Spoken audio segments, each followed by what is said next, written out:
The Wailing Tree. In the remote village of Blackthorn Hollow, nestled in the misty moors of medieval England, there stood an ancient oak known as the Wailing Tree.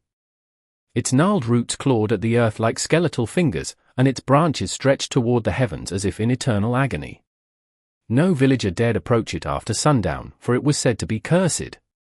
Generations ago, a young woman named Elspeth had been hanged from its lowest branch, accused of witchcraft by the fearful villagers. As the noose tightened around her neck, she spat a curse upon the village: "For every drop of my blood, let your souls be bound to this tree." When she died, the oak groaned as though alive, and a thick crimson sap began to seep from its bark. Over the years, the tree became a harbinger of death. When its sap turned red, a villager would vanish, their body later found lifeless beneath its shadow. The elders spoke in hushed tones of hearing faint sobbing carried on the wind, but none dared to investigate. One autumn night, a reckless young farmer named Ewan, emboldened by drink, declared he would cut the cursed tree down.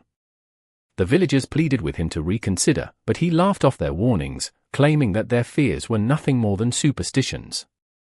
Armed with an axe, he ventured into the woods.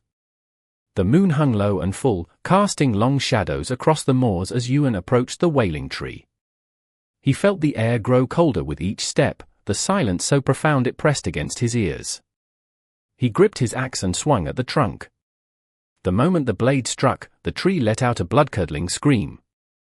The ground beneath Ewan's feet trembled, and the crimson sap gushed forth, staining his hands.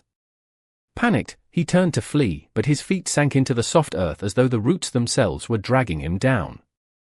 In the village, the elders woke to the sound of wailing that seemed to come from every direction.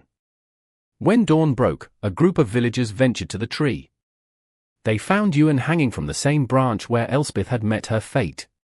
His face was frozen in a rictus of terror, and the crimson sap had dried into veins across his lifeless body. From that day forward, the Wailing Tree stood untouched, its shadow looming like a dark omen over Blackthorn Hollow. And when the wind howled through its branches, it carried not just Elspeth's curse, but the agonized screams of those who dared defy it.